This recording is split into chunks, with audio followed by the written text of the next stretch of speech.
안녕하세요. 오픈 서베이 황희영입니다. 5번째 오픈 클래스에 오신 것을 환영합니다. 오늘은 그 5번째 주제로 세그멘테이션과 마켓맵 분석에 대한 이야기를 할 건데요. 제가 부제를 성장 전략과 경험 관리의 출발점이라고 달았습니다. 사실 성장 전략과 경험 관리의 공통점은 어디에 집중해서 어디에 초점을 맞춰서 할지를 결정하는 것이 중요하다라는 게 공통점인데요. 그 시작점이 되는 것이 바로 세그멘테이션과 마켓맵 분석이기 때문에 이런 부제를 달았고 오늘 여기에 대한 말씀을 드리도록 하겠습니다. 제가 좀 인트로로 몇 개 예제를 좀 가지고 왔습니다. 아시다시피 이커머스 시장이 엄청나게 컸죠. 2022년 기준으로 206조라고 하는 거대한 시장이 되었습니다. 이 이커머스 시장에 지금 진입하려고 하면 무엇을 해야 할까라는 얘기를 해보겠습니다. 큰 시장이지만 반대로 이미 여기에 경쟁자가 굉장히 많죠. 그래서 고민해야 될 것이 많습니다. 먼저 좀 쪼개봐야 됩니다.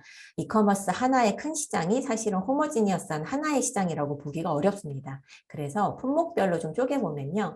가장 큰 시장을 차지하는 것은 식품입니다. 그런데 식품 안에서도 두 개의 세부 유형으로 나뉩니다. 아시다시피 음식을 배달해주는 음식 배달 시장이 약 연간 26조 시장이고요.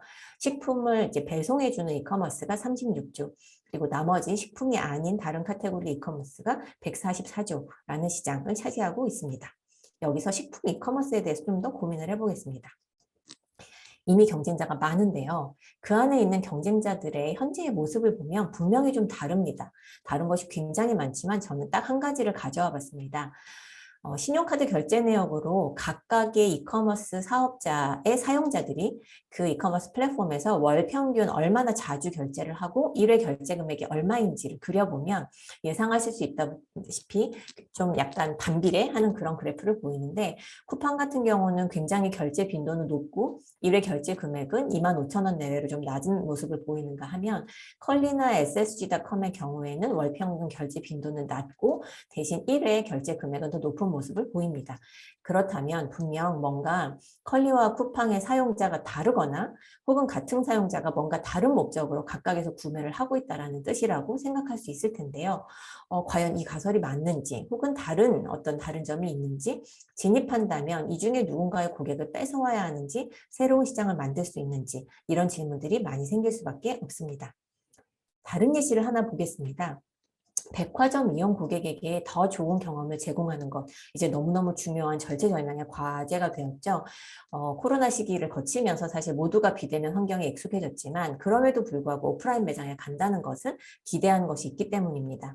그런데 사실 과거에는 백화점에서 고객군별로 경험을 제공하는 방식이 이랬습니다. 등급이라는 걸 나누고요. 그 등급은 얼마나 연간 그 백화점에서 지출을 하는지에 따라서 나뉩니다. 보여드리는 것은 현대백화점의 예시인데요. 그린부터 자스민 블랙까지 등급을 나누고 각 등급별로 전용 라운지를 이용할 수 있는 혜택을 주거나 혹은 등급에 따라서 발렛 파킹을 해주시거나 아니면 무료 주차를 무제한할 수 있게 하거나 혹은 등급에 따라서 오프라인이나 온라인에서 쇼핑할 때 상시 3에서 10% 할인을 하는 혜택을 제공했습니다. 그런데 좀 달라지고 있죠. 화면에 보여드리는 것은 더현대에 있는 매장의 구성의 모습입니다. 그동안 저희가 백화점에서 봤던 것이랑은 굉장히 다른 매장의 구성 그리고 경험 이런 것들을 제공하는 노력을 하고 있는데 요즘 굉장히 화제였죠.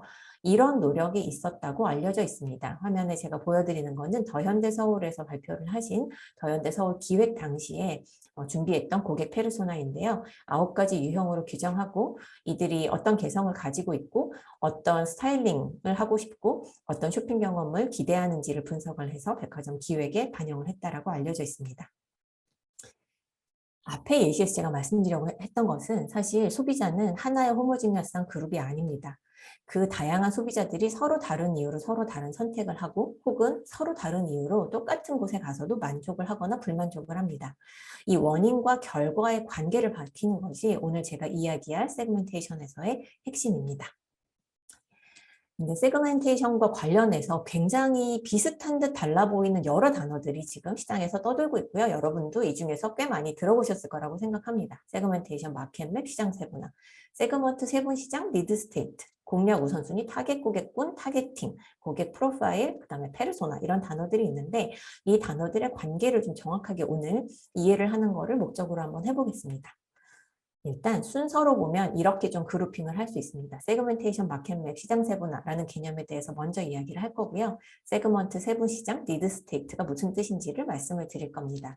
그리고 공략의 우선순위, 타겟 고객군, 타겟팅, 마지막으로 고객 프로파일과 페르소나라는 것이 등장을 할 텐데 각각이 어떤 역할을 하고 왜 이 순서로 등장을 하는지에 대해서 말씀을 드려보도록 하겠습니다.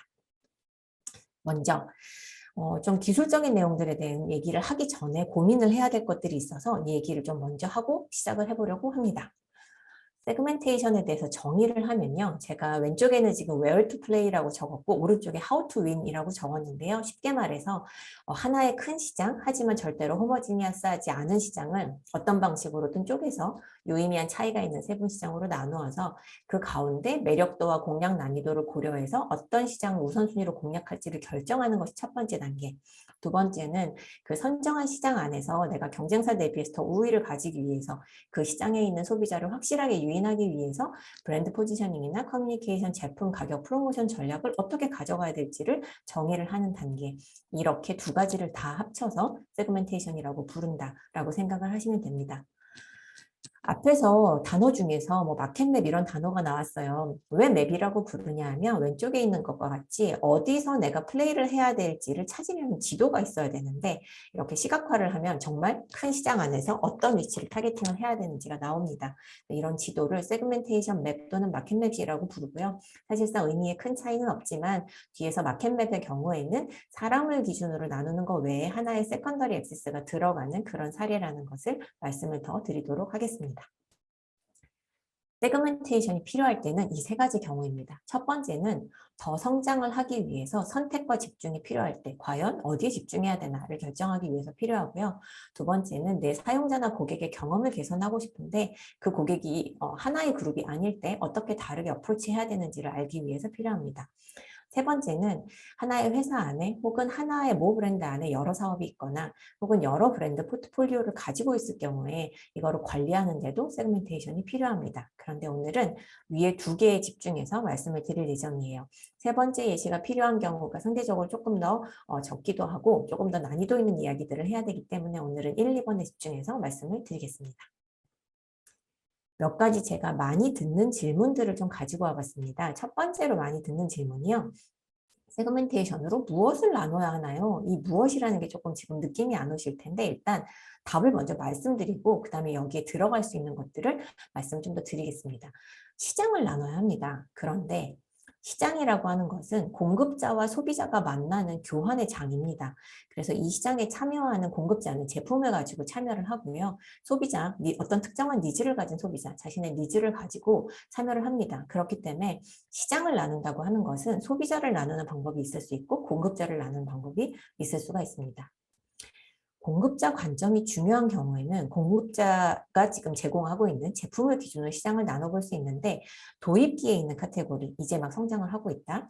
혹은 독점적인 경쟁 우위가 있을 때는 공급자 관점이 훨씬 중요하고 이런 경우에는 제품을 기준으로 시장을 많이 나눕니다. 아주 대표적으로 자동차 시장이 초기에는 SUV, 소형 세단, 경차, 중형 세단 이런 식으로 자동차의 스펙을 가지고 시장을 나눴었죠. 이게 공급자 관점에서 제품 세그멘테이션을 한 대표적인 예시라고 생각하면 되겠습니다. 소비자 관점이 중요해지는 경우는 이제 성숙기에 이제 도달을 했을 때 그리고 경쟁 우위가 비슷비슷해서 사실 굉장히 어떤 하나의 기술적인 우위를 가지고 소비자가 선택을 하는 것이 아니고 그와는 좀 다른 브랜드 이미지라든지 다른 혜택들을 가지고 선택을 하게 될 때 소비자 관점이 중요해집니다. 즉 팔려면 노력을 더 해야 할 때는 소비자의 니즈를 가지고 시장을 나누는 것이 중요해진다라고 할 수 있겠습니다. 두 번째 많이 듣는 질문입니다. 한 회사에서 여러 개의 세그멘테이션을 쓸 수 있나요? 왜냐하면 세그멘테이션은 굉장히 어떤 전략을 결정을 하는 중요한 프레임워크이기 때문에 그런데요. 아니요라고 할 수도 있고 네라고도 할 수 있는데 제 답은 네입니다. 여러 개의 세그멘테이션을 쓰실 수가 있는데 대신 중요한 것이 하나가 있습니다. 여기서 보여드리는 예시는 한 회사의 여러 카테고리를 가지고 있거나 혹은 여러 국가에서 사업을 하고 있을 때 각각의 카테고리에 대해서 혹은 각각의 국가에서 세그멘테이션을 가져가는 예시를 시각적으로 보여드린 건데요. 당연히 카테고리가 다르면 세그먼트가 다를 수밖에 없고 국가가 다르면 세그먼트가 다를 수 있습니다. 하지만 중요한 것은 여기서 보시는 것과 같이 전체가 어떻게 매핑이 되는지에 대한 정의를 해두는 것이 중요합니다.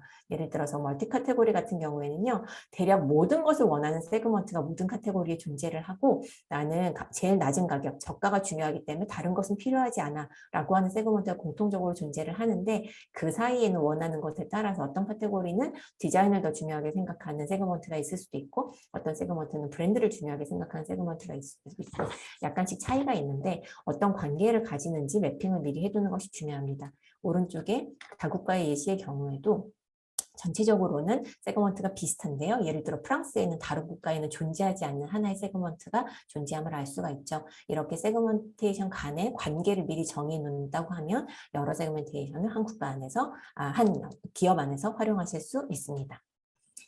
세 번째 질문이다. 어떤 데이터를 기반으로 해야 하나요? 라는 질문을 받는데요. 사실 정답은 이 네 가지를 모두 활용할 수 있습니다. 각각을 활용할 수도 있지만 두 개 이상의 데이터의 유형을 결합해서 세그멘테이션을 하는 경우도 굉장히 많습니다. 이 얘기는 뒤에서 조금 더 자세히 말씀을 드리도록 하겠습니다. 네 번째 질문은 세그멘테이션에 누가 참여해야 하나요? 인데요.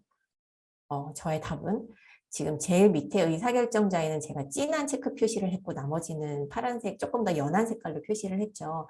사실 외부 전문 인력이나 회사 내 리서치나 데이터 분석을 하는 부서, 실행부서, 전략부서 모두 참여하실 수 있고 세그멘테이션 단계별로 어떤 분이 조금 더 중요한 역할을 하는지가 달라질 수 있습니다.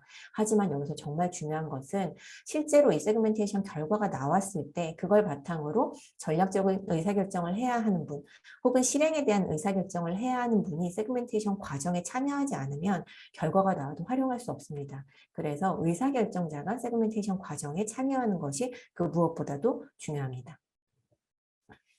세그멘테이션 프로세스는 이렇게 정의할 수 있습니다. 첫 번째 문제 정의, 두 번째 가설 수립, 데이터 수집하고 분석을 하고요. 우선순위화를 하고 전략 수립하고 공유를 하고 실행과 모니터링을 합니다. 저희 앞서 진행했던 오픈 클래스를 들으셨던 분들이라고 하면 이 단계의 정의가 좀 많이 들어봤다? 굉장히 비슷하다라고 느끼실 수 있는데 사실 기업에서 하는 비즈니스 문제 해결의 과정과 정확하게 똑같습니다. 다만 세그멘테이션이라는 초점을 가지고 있기 때문에 문제 정의를 하는 데 있어서의 방식, 가설을 수립하는 데 있어서의 방식이 조금 더 구체화된다라고 생각하시면 되겠습니다. 그러면 단계별로 하나씩 조금 더 자세한 이야기를 해보도록 하겠습니다. 먼저 문제 정의 단계입니다.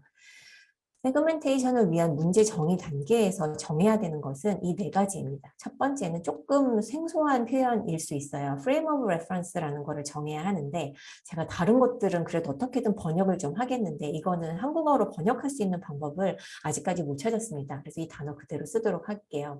앞서서 세그멘테이션은 시장을 나누는 거다라고 했는데요. 그 나눌 대상이 공급자 관점일 수도 있고 소비자 관점일 수도 있다는 얘기를 했기 때문에 이제는 조금 더 구체적으로 그 대상이 무엇이고 범위를 어떻게 가져갈지에 대한 정의가 필요합니다. 두 번째는 세그멘테이션이 나왔을 때 아직 안 나왔지만 오늘 저희 팀에서 이제 진행한 세션에서 이렇게 표현을 하셔가지고 제가 굉장히 좀 이해가 잘 됐는데 아직 안 나왔지만 나왔다고 가정할 때 과연 이걸 바탕으로 어떤 의사결정을 하고 어떤 액션을 취하려고 하는지를 미리 고민해 보는 것이 중요합니다. 세 번째는 아까 말씀드렸듯이 세그멘테이션 과정에 누구를 참여시켜야 할지 근데 이거를 결정하는 기준은 결국 누가 이 결과를 바탕으로 결정을 하고 실행을 할지를 파악해서 미리 참여를 시키는 것이 중요하다가 핵심입니다. 마지막으로 세그멘테이션이 다 결과가 나왔는데 이게 잘 되었는지를 판단할 수 있는 기준을 미리 정해놓지 않으면 잘된 세그멘테이션을 만들어가기가 굉장히 어렵기 때문에 그 기준을 미리 고민하는 것 또한 필요합니다. Frame of Reference에 대해서 조금 말씀을 드려볼게요. 정의를 한다 그러면 내가 사업을 전개하고자 하는 시장의 범위라고 할 수 있습니다. 앞서서 보여드렸던 예시에서 이커머스 시장이 전체가 206조인데 나누면 식품 이커머스가 36조, 음식 배달이 26조, 그리고 비식품 이커머스가 144조라고 말씀을 드렸는데요. 이렇게 시장을 쪼개놓고 보면 각 서브 시장 안에서 지금 현재 사업을 하고 있는 경쟁자가 다르다는 것을 아실 수가 있을 겁니다. 예를 들어 비식품 이커머스로 가면 사실 다른 두 개 시장에서는 조금 덜 액티브한 11번가나 무신사 같은 곳들이 중요한 플레이어로 등장을 하게 되죠.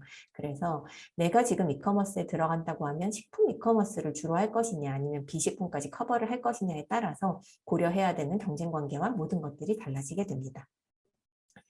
다른 예시를 하나 더 들어보겠습니다. 리스테린이라고 하는 제품을 아시죠? 사실 한국에서는 지금 마우스워시, 구강 청결제 요거 한 가지로 좀 들어와 있는데요.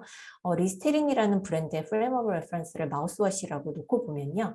2007년도 미국 시장 기준으로 시장 규모가 0.9 빌리언 US 달러, 우리 돈으로 하면 9천억 정도 되는 시장입니다. 그리고 이때의 경쟁 브랜드는 콜게이트나 크레스트에서 나오는 구강 청결제라고 할 수 있죠. 그런데 프레임 오브 레퍼런스를 오럴 케어, 구강에 대한 케어를 해주는 모든 제품군이라고 이제 확대를 하게 되면요. 시장 규모가 6배 이상 커집니다. 6.4 빌리언 US 달러가 되고요. 이 안에 있는 경쟁 브랜드와 제품에는 이제 입안을 상쾌하기 위해서 사람들이 이용하고 있는 껌이나 혹은 알토이드 같은 그런 타블렛 형태의 제품이라던가 치약까지도 포함이 되게 됩니다. 그래서 리스테린 같은 경우는 이렇게 더 큰 범위를 커버할 수 있는 시장에 대한 정의, 프레임 오브 레퍼런스를 가져가기로 결정을 한 이후에 오른쪽에 보시는 것과 같은 새로운 제품들이 많이 나왔습니다. 이렇게 시트 형태로 되어서 입에 넣으면 좀 청결하게 해주는 거라던가 휴대용으로 가지고 다닐 수 있는 스프레이라서 입이 좀 텁텁할 때 뿌릴 수 있는 거라든지 치약이라던가 이런 제품들이 다양하게 나오고 있는 것을 볼 수가 있습니다. 프레임 오브 레퍼런스에 따라서 내가 생각해야 되는 경쟁 브랜드와 제품도 달라지고 시도할 수 있는 전략적 옵션 그리고 공략할 수 있는 최대 시장 규모가 모두 달라지기 때문에 반드시 세그멘테이션 시작하기 전에 고려하셔야 되는 중요한 부분입니다. 다음으로 세그멘테이션을 바탕으로 어떤 의사결정을 할 건지를 미리 생각해보는 것이 중요하다는 말씀을 드렸는데요. 제조업을 포함하는 전통산업에 대해 예시를 먼저 들어보겠습니다. 먼저 브랜드에 대한 의사결정을 할 수 있습니다. 기존 브랜드를 리포지셔닝하거나 리뉴얼하거나 혹은 신규 브랜드를 출시하는 의사결정을 할 수 있고요. 제품에 대해서 어떤 신규 기능을 추가할지 신제품을 출시할지 이런 의사결정을 할 수 있습니다. 그리고 판매 채널을 지금 운영하고 있는 채널보다 더 확장하거나 혹은 그 판매 채널 접점에서 관리할 수 있는 방안에 대한 고민을 하는 것도 세그멘테이션 기반으로 할 수 있습니다. 그리고 가격 인상 인하 혹은 제품을 어떻게 번들링할지 프로모션할지 이런 가격에 대한 의사결정도 할 수 있죠. 간혹 세그멘테이션을 바탕으로 이 네 가지를 다 결정을 하는 경우도 존재를 합니다. 신규 브랜드를 출시를 할 때는 사실 브랜드에 대한 의사결정뿐만 아니라 그 브랜드를 달고 어떤 제품을 내고 어디서 판매하고 가격을 어떻게 가져갈지까지 다 결정을 해야 되기 때문이죠. 하나의 세그멘테이션 타겟팅을 바탕으로 이 결정들을 모두 했을 때의 장점은 모두 일관된 의사결정을 할 수 있고 소비자가 그 일관된 가치 제안을 받아들일 수 있다는 것이 장점이라고 하겠습니다. 같은 방식으로 디지털에서 비즈니스를 하고 계시는 회사의 예시를 한번 좀 들어보겠습니다. 디지털 네이티브라고 저희는 좀 부르고 있는데요. 마찬가지로 브랜드에 대한 의사결정을 할 수 있고요. 디지털 네이티브 기업이 이제 제품에 대한 의사결정을 한다고 하면 기능을 추가하거나 개선하는 것뿐만 아니라 UX를 개선하거나 혹은 카테고리를 확장하는 것, 음식 배달을 하다가 이커머스로 확장하는 그런 것들을 하실 수가 있게 됩니다. 판매 채널과 관련해서는 고객 여정 단계별로 경험을 개선하는 것.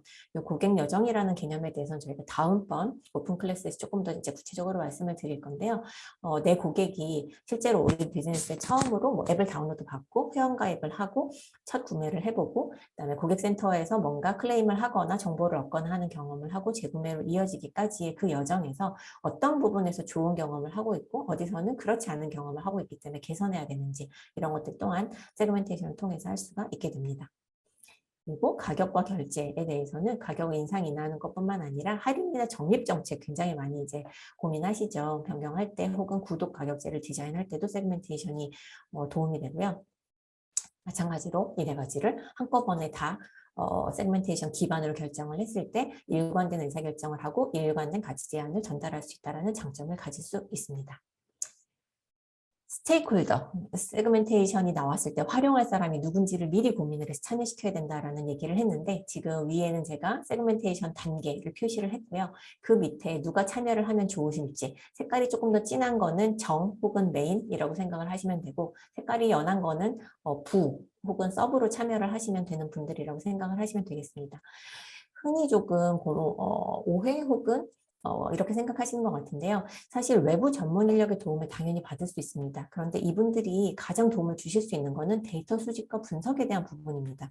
네, 이분들이 데이터 수집과 분석에서 가장 좋은 서비스를 여러분께 제공을 해드리려면 사실 앞단의 문제 정의와 가설 수립이 잘 되는 것이 너무너무 중요하고, 이 문제 정의와 가설 수립은 결국은 나중에 하실 분들, 의사결정을 하고 실제 액션을 하실 분들이 참여를 하는 것이 굉장히 중요하기 때문에 회사 내 의사결정자나 특히 전략적으로 중요한 세그멘테이션이라고 하면 전략부서가 앞단에서는 사실 리드를 하시는 것이 맞습니다.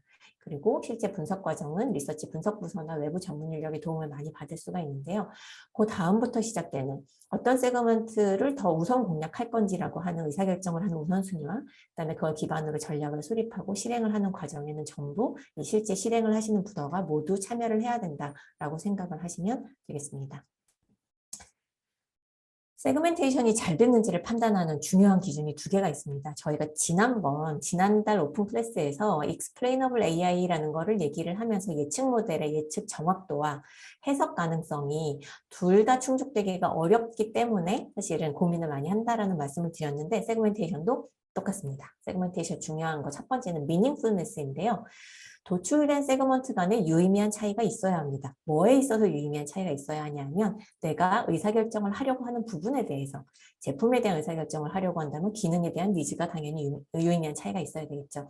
이렇게 유의미한 차이가 있는 세그먼트가 도출이 되었는지라고 하는 하나의 기준이 있고, 다른 하나는 액셔너빌리티. 그래서 도출된 세그먼트를 과연 찾아서 서로 다른 세그먼트를 공략하기 위해서 다른 액션을 취할 수 있느냐, 타겟티드 액션을 취할 수 있느냐라는 것이 충족이 되어야 합니다. 그런데 여러 가지 세그멘테이션 방법론이 있는데요. 제가 이름은 달지 않았습니다. 근데 사실 마찬가지로 세상이 참 공평하죠. 둘 다가 좋기가 참 어렵습니다. 그래서 이 중에서 어떤 것을 더 무게를 두어서 의사결정을 해야 하는지에 대해서 미리 생각을 해보시는 것 또한 중요합니다. 두 번째, 가설 수립 단계에 대해서 말씀을 좀 드려보겠습니다. 여기선 제가 좀 비유를 좀 하려고 하는데요. 자, 이런 초콜릿 박스, 캔디 박스, 초콜릿이 들어있는지 캔디가 들어있는지 모르겠습니다. 하여간 종류가 다른 박스가 여러 개가 있다라고 한번 얘기를 해보겠습니다. 색깔은 크게 지금 세 가지가 있죠. 핑크색, 녹색, 파란색이 있고요. 그 다음에 겉 포장에 지금 하트 표시가 있는 것과 없는 것이 있습니다. 그래서 분류를 해보면 이렇게 6가지 종류가 섞여 있다는 것을 알 수 있습니다. 궁극적으로 제가 원하는 것은 이 속에 들어있는 게 같은 것들을 분류를 하고 싶어요. 그런데 문제는 그 속에 들어있는 것이 무엇인지, 겉모습과 어떤 관계가 있는지를 모릅니다. 그랬을 때 할 수 있는 거는 이런 걸 할 수 있죠. 몇 개를 뽑아서 열어봅니다. 그래서 그 안에 들어있는 게 뭔지를 확인을 해봤더니 100%는 아니지만 핑크색 상자 안에는 딸기 맛을 가진 거가 들어가 있는데 하트 표시가 있으면 캔디고 하트 표시가 없으면 초콜릿이더라. 초록색 상자 안에는 커피 맛을 가진 게 들어가 있는데 하트 표시가 있으면 커피 캔디고요. 그렇지 않으면 커피 초콜릿이더라. 그리고 파란색 상자에는 아몬드가 들어가 있는 뭔가가 있는데 마찬가지로 하트 표시가 있으면 캔디, 그렇지 않으면 초콜릿이더라 라는 걸 알았습니다. 그러면 이제 조금 더 분류를 하기가 쉬워졌죠. 제가 초콜릿을 찾아내고 싶으면 하트 표시가 없는 것들만 모으면 되고요. 캔디를 찾고 싶으면 하트 표시가 있는 것만 모으면 되고, 딸기 맛, 커피 맛, 아몬드 맛을 고르고 싶으면 이번에는 색깔로 구분을 합니다. 이 비유를 제가 왜 하냐 하면요. 저희가 세그멘테이션을 할 때 사실은 사람의 마음속에 있는 니즈가 다른 사람들을 궁극적으로는 나누고 싶습니다. 근데 문제는 사람의 마음이 보이지 않습니다. 제가 여러분들을 그냥 뵀을 때 여러분의 마음속에 뭘 원하시는지 알 수가 없겠죠. 그래서 저희가 택하는 세그멘테이션 방법은 그 사람의 겉에 보이는 것과 이 마음속에 있는 것과의 상관관계를, 지금 초콜릿인지 캔디인지를 찾아가는 것과 비슷한 방식으로 찾아서 어떻게든 조금이라도 더 밖에서 볼 수 있는 것을 가지고 세그멘테이션을 하는 과정이 들어가기 때문에 이런 비유를 제가 좀 해봤습니다. 이렇게 한번 정리를 해보겠습니다. 상자 색깔로 분류하면 속재료가 다른 그룹으로 나뉘었고, 하트용으로 분류하면 종류, 캔디인지 초콜릿인지가 다른 그룹으로 나뉘었잖아요. 결국 제가 궁극적으로 하고 싶은 것은 땡땡땡의 차이가 있는 그룹으로 나누고 싶습니다. 이 땡땡땡에는 뭐가 들어갈 수 있는지 생각을 해보도록 하죠. 근데 이렇게 차이가 있는 그룹으로 나누려면 무엇으로 소비자를 과연 분류해야 될지를 한번 생각을 해보면요. 먼저 성별이나 연령이나 구매 빈도나 패션 관여도 이런 걸로 소비자를 나눴을 때 브랜드에 대한 기대나 선호가 다른 그룹으로 나눌 수 있다면 기능에 대한 니즈가 다른 거로 나눌 수 있다면 뭔가 다른 제품을 전달할 수 있겠죠. 지불 의향이 차이가 있는 그룹으로 나눌 수 있다면 가격 정책을 다르게 가져갈 수 있을 거고요. 선호 스타일의 차이가 있다고 하면 내가 제공하는 의류의 어떤 디자인 방향을 다르게 가져갈 수 있겠죠. 이 오른쪽으로 결국 차이가 있는 그룹을 나누는 것이 궁극적인 목적일 때 과연 어떻게 나눠야 여기에 도달할 수 있는지를 고민하는 과정이 바로 세그멘테이션의 핵심이고요. 왼쪽을 독립변수라고 부르고 오른쪽을 종속변수라고 부릅니다. 바꿔 말하면 왼쪽이 원인, 오른쪽이 결과. 그래서 결과적으로 브랜드에 대한 기대치, 기능에 대한 니즈, 지불 의향 이런 것들이 다른 소비자들을 어떻게 구분해낼지를 고민하는 것이다 라고 생각하시면 되겠습니다. 예시를 좀 들어보겠습니다. 대용량 프리미엄 건조기 제품을 출시하고 싶다라고 한번 생각을 해보겠습니다. 그러면 어떤 사람이 과연 대용량 프리미엄 건조기 제품을 사고 싶은 니즈가 있을까? 그거를 가장 잘 보여주는 지표가 뭘까라는 고민을 해보면 아마 이런 것들이 있을 것 같아요. 일단 세탁을 좀 많이 해야 대용량 건조기에 대한 니즈가 있겠죠. 그리고 건조기에 대해서 느끼는 심리적 가치가 좀 커야 될 겁니다. 건조기 있으나 마나 생활에 그렇게 필수적인 건 아니야 라고 생각한다면 굳이 많은 돈을 주고서 프리미엄 건조기를 사려고 안 하겠죠. 이 중에서 현재 건조기를 보유하고 있는 사람의 비율이 얼마나 높은지, 그리고 그때 보유하고 있는 건조기의 용량이 큰지, 지불 가격이 얼마나 높았는지, 혹은 아직은 보유하지 않지만 향후에 건조기 구매 의향이 있는 사람들은 얼마나 되고 구매 의향이 있는 건조기 용량이나 지불해야 한 가격이 얼마나 있는지 이런 정도를 아마 차이가 있는 그룹으로 구분을 한다 그러면 그 그룹 중에서 어떤 그룹에 내가 대용량 프리미엄 건조기를 더 좀 제한을 해야 할지를 알게 될 겁니다. 그렇다면 무슨 기준으로 어떤 독립변수로 분류를 해야 이런 세그먼트를 구분할 수 있을지를 한번 가설적으로 생각을 해보겠습니다. 제가 생각해 본 건 이런 것들이었는데요. 첫 번째 가능성은 라이프 스테이지입니다. 일단 세탁량이 많으려면 식구가 많아야 되고 옷을 자주 빨아야만 하는 사람들이 집에 같이 살아야 되거든요. 그래서 결혼을 하셨거나 자녀 연령이 어떻게 되는지에 따라 분명히 차이가 있을 겁니다. 가구 구성 똑같은 이유로 1인 가구보다는 4인 가구에서 훨씬 더 대용량 건조기에 대한 니즈가 있겠죠. 그리고 세탁을 집에서 하는 빈도나 세탁물의 구성, 예를 들어서 드라이클린만 해야 되는 옷을 되게 많이 가지고 계신 분이다. 아무래도 좀 상대적으로 좀 덜 니즈를 느끼시겠죠. 그에 비해서 집에서 이제 빨 수 있는 거 혹은 침구류 같은 거에 대해서 좀 더 깨끗하게 유지하고 싶은 니즈가 있으신 분이라고 하면 건조기에 대한 니즈가 있을 겁니다. 그리고 건조기를 설치할 수 있는 주거 환경이 되느냐라는 것도 중요하겠죠. 이런 것들로 소비자를 분류했을 때 이런 그 태도와 니즈의 차이가 있는 그룹을 나눌 수 있다면 아마도 이 건조기 제품을 출시를 하는데 유의미한 세그멘테이션이라고 할 수 있을 겁니다. 두 번째 예시를 한번 보겠습니다. 비건 화장품 브랜드를 출시하고 싶어요. 그러면 어떤 사람들이 비건 화장품 브랜드를 좀 더 수용할 수 있을까 생각해 보면 화장품에 대해서 좀 이런 감성적인 거 기대치도 좀 있고요. ESG나 뭐 지속 가능성 이런 거에 대한 이 주제에 대한 관여도가 좀 있어야 되겠죠. 관심이 있으셔야 비건을 사야 되는 이유를 이해하실 거니까요. 그리고 조금 더 직접적으로 비건 브랜드에 대한 컨셉 수용도나 비건 브랜드의 지불 의향이 있으신지를 물어보면 이것들이 다 높은 그룹이 비건 화장품 브랜드를 출시할 때 타겟 그룹이 될 수 있다고 생각할 수 있을 겁니다. 그러면 어떻게 나눠야 될까? 고민을 좀 해보면 화장품에서 사실 가장 많이 쓰는 게 연령과 피부 타입 정도가 됩니다. 여전히 유의미한 거는 맞는데요. 사실 고민은 이것만 가지고 과연 비건 화장품 브랜드를 좋아할 세그먼트를 찾아내는데 충분할까?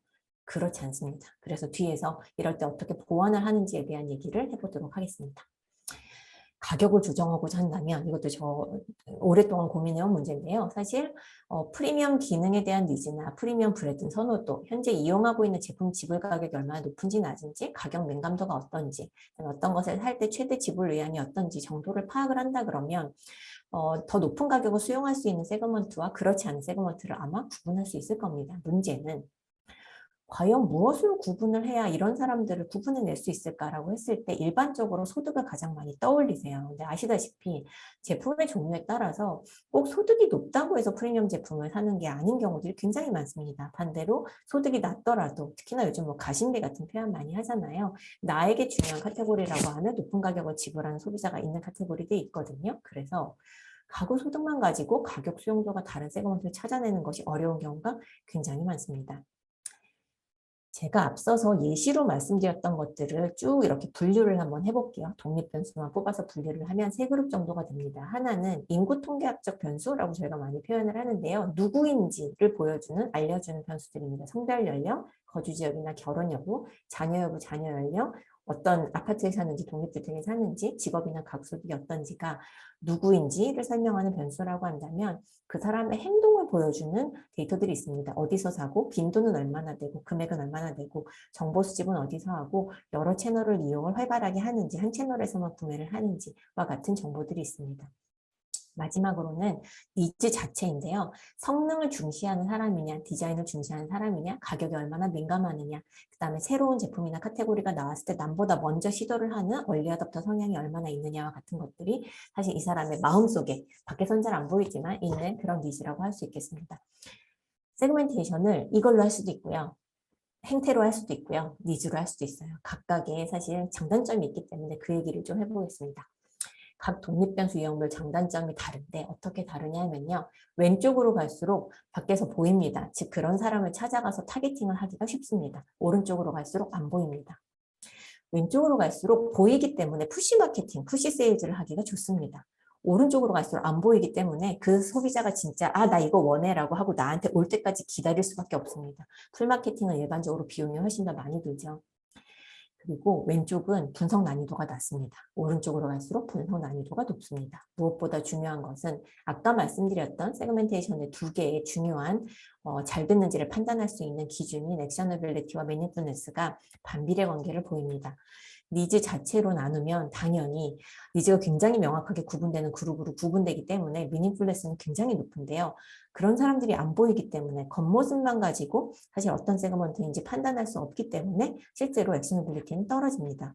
반대로 데모그래픽을 가지고 하면 액셔너빌리티가 굉장히 높죠. 일단 이 사람이 매장에 나타났을 때 매장 직원이 바로 보면 알아볼 수 있죠. 어떤 세그먼트인지 알아보고 어떤 걸 추천할지를 결정한다던가 혹은 우리가 미디어를 기반으로 타겟팅을 할 때도 TV 광고 등등은 전부 타겟에 대한 정의가 성별 연령으로 여전히 많이 되어 있거든요. 그런 것들을 활용할 수 있기 때문에 내가 원하는 세그먼트를 찾아서 타겟팅을 할 수 있는 액셔너빌리티는 높습니다.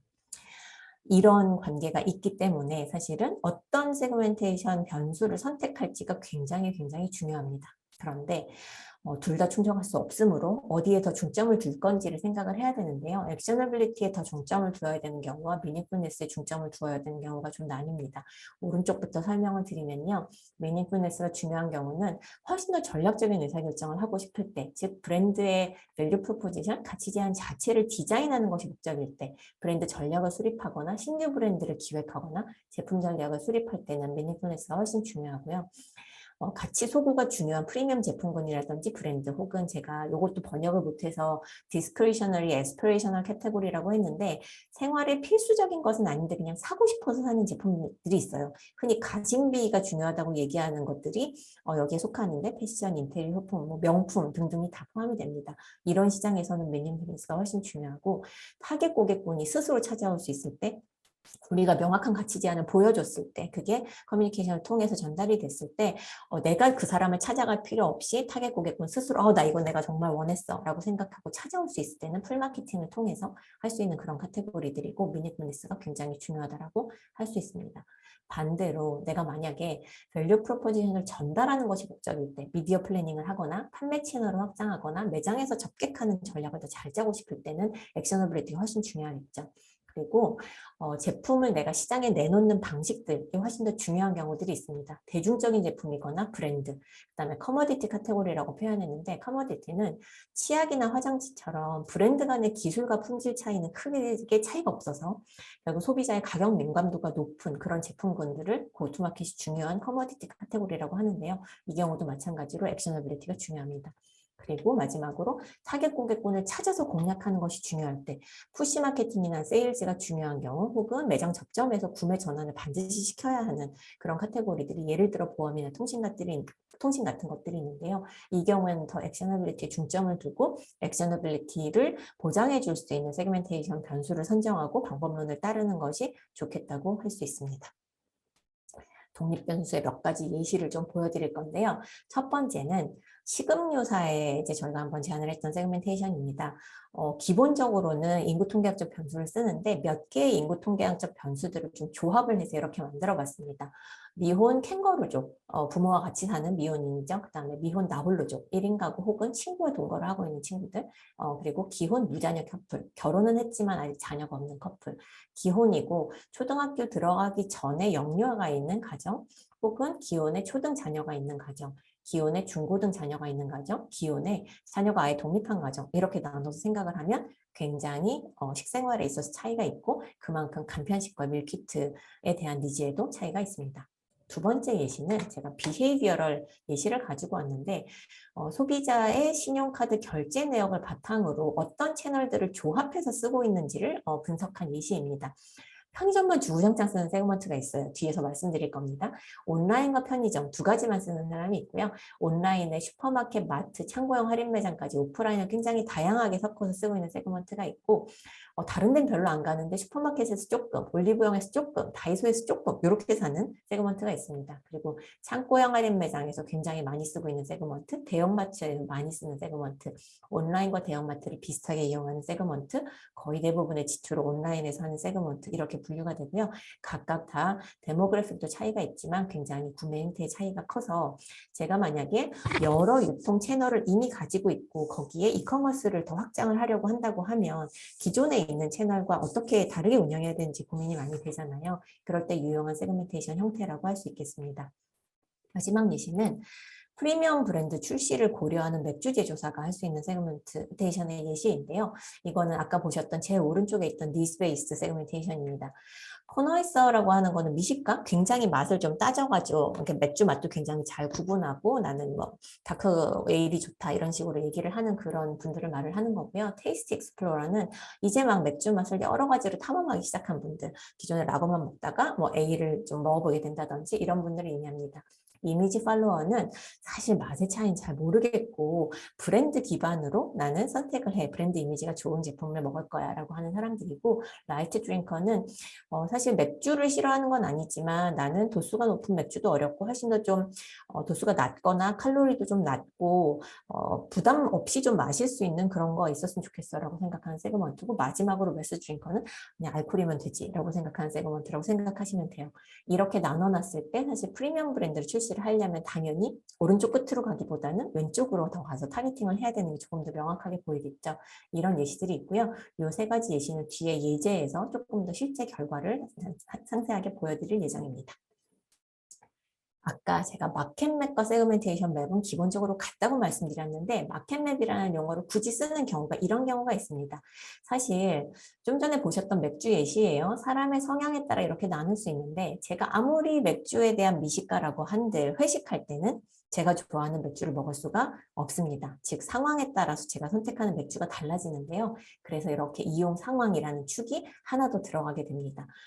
데이트를 할 때 같은 어떤 특별한 그런 상황도 있고요. 퇴근하고 동료랑 뭐 한 잔, 혹은 집에서 시원하게 한 잔, 이렇게 릴렉세이션 하는 그런 그 상황이 있을 수 있고, 그 다음에 친구랑 만나서 동창회 모임, 이런 릴레이션십 빌딩을 위한 그 자리가 있을 수 있고요. 음식을 먹으면서 음식을 더 맛있게 먹기 위해서 푸드 페어링을 하는 경우가 있고, 회식 같은 팀 빌딩 자리가 있겠죠. 이렇게 추가적인 축을 넣게 되면 사실은 이 격자의 하나의 세분 시장이 정의가 됩니다. 그 세분 시장이라고 하는 것은 그 안에서 어떤 솔루션을 선택하고 왜 그런 선택을 하는지를 분석할 수 있는 최소 단위인데, 바꿔 말하면 동질한 니즈를 가지는 최소 단위 시장이라고 할 수 있고, 이걸 니드 스테이트라고 부르고요. 이 전체의 지도를 마켓맵이라는 이름으로 부릅니다. 세 번째, 데이터 수집과 분석에 대한 이야기를 해보겠습니다. 데이터 수집은 아까 말씀드렸듯이 소비자 조사를 이용할 수도 있고요. 정성적인 인터뷰를 이용을 할 수도 있고, 내부에 이미 가지고 있는 데이터를 이용을 할 수도 있고, 리드 제너레이션 데이터나 혹은 CRM 데이터베이스를 이용을 하실 수도 있습니다. 모든 것이 가능하고 두 가지 이상의 데이터를 조합하는 것도 가능하다고 말씀을 드렸는데, 어떤 데이터를 쓰시건 하셔야 하는 것은 똑같습니다. 정량 데이터를 기반으로 세그멘테이션을 할 때 핵심은 가설적으로 뽑아놨던 독립변수가 있잖아요. 그 독립변수로 실제 소비자들을 나눴을 때 그룹 간의 차이가 있는지, 아까 그 미닝풀니스 얘기했죠. 차이가 있는지를 확인하는 것입니다. 앞서서 라이프 스테이지를 기반으로 그 식음료사의 세그멘테이션 했던 거 예시를 이제 말씀을 드렸는데요. 요거는 저희가 지금 제공하고 있는 오픈 애널리틱스라고 하는 프로덕트 안에 라이프 스테이지와 메뉴 마련법이라고 하는 변수를 각각 넣으면 생성이 되는 교차 분석표를 제가 가지고 온 것입니다. 이거는 총 15,402개의 사람들이 지금 취식한 메뉴를 취식한 사람의 지금 세그먼트에 따라서 미혼 나홀로족부터 기혼 자녀 독립까지 세그먼트를 나누고 그 메뉴를 집에서 요리를 해서 먹었는지 간편식이나 밀키트로 먹었는지 배달이나 포장으로 먹었는지 외식으로 먹었는지의 비율을 구한 거라고 생각하시면 되겠습니다. 여기서 이 라이프 스테이지가 바로 독립 변수죠. 라이프 스테이지로 나눴을 때 과연 종속 변수인 메뉴 마련법에 차이가 있을까? 정말 차이가 있다고 하면 저는 세그멘테이션을 잘 한 거고요. 만약에 차이가 없다고 하면 세그멘테이션을 잘 못한 거라고 할 수 있겠죠. 이 분홍색으로 표시가 된 셀은요. 전체 대비해서 통계적으로 유의미하게 높은 것들을 지금 자동으로 색깔을 칠해주고 있고 색깔이 지금 하늘색으로 되어 있는 거는 전체 대비해서 유의미하게 낮은 것을 표시를 해주고 있습니다. 이런 기능을 저희가 왜 만들었냐 하면 결국은 만약에 세그먼트 간의 메뉴 마련법에 차이가 없다고 하면 여기는 아무런 색깔이 나타나지 않을 거예요. 통계적으로 유의미한 차이가 없다는 뜻은 미닝풀한 차이가 없다. 즉 이 세그멘테이션은 잘된 세그멘테이션이 아니다라는 것을 의미하는 거겠죠. 근데 여기서는 지금 색깔들이 좀 명확하게 보이고 있잖아요. 이런 결과를 본다면 아 이거는 내가 세그멘테이션의 독립변수로 활용할 수 있겠구나 라고 생각을 하시면 됩니다.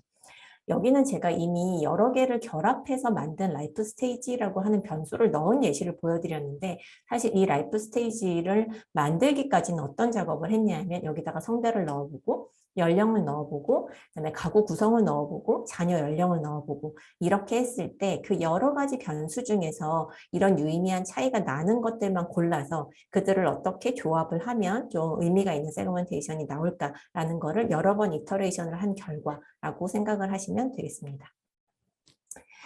한 가지 예시로 자사 회원 데이터에다가 추가로 수집한 데이터를 결합해서 할 수 있는 세그멘테이션 방법을 조금 소개를 드려보겠습니다. 이렇게 회원 데이터가 있다고 한번 해보겠습니다. 근데 이 데이터만 가지고 세그멘테이션을 하기에 충분하지 않은 경우가 많습니다. 왜냐하면 회원 가입할 때 너무 많은 정보를 요구할 수 없고 그다음에 뒤에 예시에서 말씀을 드리겠지만 행태가 같다고 해서 니즈가 같다라고 얘기할 수 없는 경우들도 굉장히 많거든요. 이럴 때 할 수 있는 방법은 회원 데이터에서 일부 표본을 추출합니다. 그리고 그 추출에 한 그 표본 회원에 대해서만 추가 데이터를 수집해서 붙입니다. 그리고 이 데이터를 가지고 세그멘테이션 분석을 하면 세그먼트 식별자라는 걸 얻을 수가 있겠죠. 아, 이런 사람은 이 세그먼트에 속하는구나. 이런 사람은 이 세그먼트에 속하는구나. 라는 걸 알 수 있고 뒤에서 이 세그먼트를 결정하게 되는데 가장 영향을 많이 미친 변수를 뽑아내는 법 이런 것도 말씀을 드릴 건데 세그먼트를 정의하는 핵심 변수가 무엇인지도 알게 됩니다. 그래서 여기까지 결론이 나고 나면 그 다음 할 수 있는 거는 뭐냐면요. 내부 데이터에다가 일부 데이터만 추가를 하는데 모든 추가로 수집했던 데이터가 다 필요한 게 아니기 때문에 이 핵심 변수, 세그먼트를 나누는 핵심 변수와 그 다음에 세그먼트 식별자 정보만 내부 데이터에다 추가를 하는 거죠. 이때 내부 데이터에 추가를 하는 방법은 여러 가지가 있을 수가 있습니다. 하나는 전체 회원한테 이 필드 하나를 추가해서 받기 시작하는 거죠. 회원 가입 시점에 받던지 어떤 그 액션을 할 때 그 단계에서 정보를 받는 방식을 가지고 이렇게 데이터를 추가하는 방식이 있을 수도 있고 사실 미국 같은 경우는 이 데이터를 서드파티에서 사와서 결합을 해서 보는 경우들도 굉장히 많습니다. 한국도 이제 조금씩 애드아이디 가지고 데이터를 붙여보거나 이런 시도들을 저희도 이제 몇몇 그 회사들하고 하고 있는데요. 그런 방식으로 추가 데이터를 기존에 내가 가지고 있는 회원 데이터에 붙여서 세그멘테이션을 활용을 하는 것도 한 가지 방법이라고 할 수 있겠습니다. 정성 데이터를 기반으로 세그멘테이션 할 수 있다고 말씀드렸는데 이때는 중요한 것이 딱 하나가 있습니다. 인터뷰 첫 번째 인터뷰를 하고 이 사람 세그먼트 1번이겠구나 라고 생각을 하고 두 번째 인터뷰를 했는데 이 사람은 세그먼트 2번이네 세 번째 인터뷰를 하니까 두 번째 사람이랑 비슷해서 세그먼트 2번이네 라고 생각을 한다고 하면 세그먼트 2는 세그먼트라고 생각을 하셔도 되는데 세그먼트 1번은 아직은 세그먼트라고 얘기하기가 어렵습니다. 즉 같은 세그먼트라고 생각되는 인터뷰 2를 2명 이상 찾을 때까지 인터뷰를 계속 더 하시는 그런 방식이 좋습니다. 이유는요. 요 한 분만 봐서는 사실 이 사람의 어떤 특성인지 아니면 정말 이 사람이 포함되는 세그먼트가 존재하는 건지를 판단하기가 어렵기 때문에 그렇습니다. 적절한 세그먼트 개수. 사실 이건 제가 굉장히 주니어 때 어떻게 보면 좀 욕심이 과해서 실수를 했던 부분이라서 이야기를 해보려고 합니다. 아주 전략적인 목적으로 세그멘테이션을 할 때, 예를 들어서 브랜드를 새로 내고 싶어서 제품 전략의 전체적인 방향을 정하고 싶어서 세그멘테이션을 할 때와 정말 실행단에서 매장에 더 오게 하기 위한 쿠포닝을 어떻게 할지 이런 것들을 결정하기 위해서 세그멘테이션을 할 때 적절한 세그먼트의 개수가 다릅니다. 전략적인 세그멘테이션을 할 때는요, 일반적으로 나눠진 세그먼트 자체가 4개에서 7개 사이 정도가 되는 것이 적정합니다. 이유는 굉장히 심플하게 그냥 사람이 머릿속에 넣을 수 있는 서로 다른 어떤 그룹에 대한 정의의 개수가 최대치가 한 7개 정도 되는 것 같아요. 이보다 세그먼트가 너무 많게 되면 사실 지역적인 차이를 부각하게 되고, 근데 사실 큰 전략적인 결정들은 이런 지역적 차이가 아니라 정말 큰 차이 기반으로 결정을 해야 되는 거거든요. 근데 지역적 차이를 부각하게 되거나 세그멘테이션 결과를 활용해야 되는 사람들이 어떤 세그먼트를 이해하지 못하거나 이런 일들이 생기면 사실 세그멘테이션의 활용도가 많이 떨어지게 됩니다. 실행을 위한 세그멘테이션을 할 때는 사실 세그먼트 개수가 좀 더 많을 수 있습니다. 특히나 이 실행을 요즘은 사람이 하지 않고 자동화 프로그램을 이용해서 하는 경우가 굉장히 많잖아요. 뭐 마케팅이나 CRMS처럼 자동화 프로그램을 이용하는 경우라고 하면 세그멘테이션은 그 세그먼트 개수가 훨씬 더 많아도 되고요. 뭐 대표적인 예로 테스코가 3,000개 이상의 세그먼트를 구분을 해서 쿠폰과 프로모션을 운영했던 예시 같은 것들은 많이 알려져 있습니다. 그래서 목적에 따라서 적절한 세그먼트 개수가 다르다라는 것을 기억해 두시면 좋겠습니다. 우선순위화에 대한 얘기를 할 건데 아까 질문해 주신 시장 규모 계산하는 법 여기서 얘기를 하려고 합니다. 자, 우선순위화를 하는 거는 항상 기준이 있어야 되는데요. 세그멘테이션에서는 아주 명확한 기준이 있습니다. 첫 번째는 그 세그먼트가 나에게 매력적인지, 두 번째는 그 세그먼트를 공략할 수 있는 가능성이 얼마나 높은지 이렇게 두 가지를 생각하면 되고요. 매력도를 판단하려면 두 가지만 보시면 됩니다. 세그먼트 사이즈가 큰지, 성장성이 높은지. 그다음에 공략 가능성을 보기 위해서는 경쟁 강도가 얼마나 강한지 혹은 진입 장벽이 있는지, 그다음에 자사와의 핏이라고 표현을 했는데 우리 브랜드의 강점이 이 세그먼트에 잘 먹힐지, 우리의 기술적 우위가 여기서 잘 먹힐지 이런 핏을 얘기하는 거거든요. 요 정도를 생각을 하면 세그먼트의 우선순위를 결정을 할 수가 있습니다. 이 중에서 나머지는 꽤 정성적인 어세스먼트가 필요하지만 세그먼트 사이즈는 정량적으로 계산을 할 수 있기 때문에 그 얘기를 한번 예시를 가지고 해보겠습니다. 이거는 배달 시장 규모를 계산하는 예시라고 생각을 하시면 돼요. 제가 세그먼트를 이미 구분을 했고요. 그 세그먼트에 대해서 첫 번째로 몇 명인지 우리나라 인구를 대표하는 그 표본을 구성을 했고 그 안에서 세그먼트를 나눴을 때 전체 4,205명이 각 세그먼트별로 어떻게 나뉘는지에 대한 헤드카운트가 있습니다. 여기서 보시면 세그 2번 세그먼트가 헤드카운트가 가장 높기 때문에 사람 수 기준으로는 가장 큰 세그먼트라고 할 수 있겠죠. 그러면 population share는 쉽게 구할 수 있습니다. 470 나누기 4,205를 하면 11%, 1,282명 나누기 4,205를 하면 30%가 나오죠. 그래서 세그먼트 2번과 3번, 4번이 가장 좀 큰 규모, 유의미한 규모를 차지하는 세그먼트다. 5번도 그렇군요. 1번을 제외하고는 좀 유의미한 규모를 차지하는 세그먼트다라는 것을 아실 수가 있습니다. 그 다음에 사실 세그먼트 크기는 이 사람들이 얼마나 배달을 자주 이용하는지를 알아야 되겠죠. 그래서 월 평균 배달 이용 빈도를 한번 받아봤습니다. 그랬더니 이용 빈도는 세그 1번이랑 5번이 훨씬 더 높네요. 그렇죠? 그러면 세그먼트에서 배달을 하는 총 횟수는 곱하기를 하면 되겠죠. 470 곱하기 8.5를 하면 1번 세그먼트에서는 한 달에 4,003회, 2번 세그먼트에서는 9,765회를 한다는 것을 아실 수가 있을 겁니다. 그러면 배달을 하는 건수 기준의 세그먼트 규모를 보면 세그 2번이 30%에서 약간 낮아져서 29%가 됐고요. 세그 5번은 19%에서 좀 높아져서 21%가 됐고 세그 1번도 11%에서 조금 높아져서 12%가 되었습니다. 그런데 금액 기준으로 시장 규모를 보려면 여기에 배달 빈도를 곱했으니까 이제 일회 평균 얼마나 지출하는지 곱해봐야 되겠죠. 10,000원 단위로 좀 봤더니요. 1번 세그먼트가 돈을 많이 쓰십니다. 한 번 결제할 때 37,000원 정도로 결제를 한다고 하셨어요. 그러면 이번에는 곱하기를 해보면 4,003회 배달 주문을 하는데 한 번에 평균 3.7만 원을 쓰기 때문에 얼마를 결제를 하는지 금액을 총 구할 수가 있고, 여기서 마찬가지로 밸류 세어를 구하면 요 숫자 나누기 전체 합산을 한 거를 나누기를 하면 요런 이제 세그먼트 비중이 나오게 되죠. 그래서 세그먼트 1번의 경우에는 사람 머릿수 기준으로는 전체 11%에 해당을 했지만 이들이 쓰는 돈 기준으로는 13%에 해당하는 규모를 가진다라는 것을 계산을 할 수가 있습니다. 사실 시장 규모를 계산하는 드라이버는 쪼개보면 많은 경우에 이런 식으로 빈도와 회당 지출 혹은 구매 빈도와 회당 구매하는 개수 이런 식으로 쪼개서 계산을 다 해볼 수 있기 때문에 외부에서 수집한 소비자 조사 결과를 가지고도 해보실 수가 있고, 혹은 내부의 데이터를 가지고 계시다고 하면 내부 데이터를 훨씬 더 정확하게 해보실 수가 있을 것 같습니다. 세그먼트 크기를 계산을 했는데 이번에는 뭘 계산해야 되냐면 내가 이 세그먼트를 정말 공략을 했을 때 여기서 과연 매출을 얼마나 더 성장시킬 수 있을 것인가 라는 기회의 크기를 한번 계산을 해봐야 됩니다.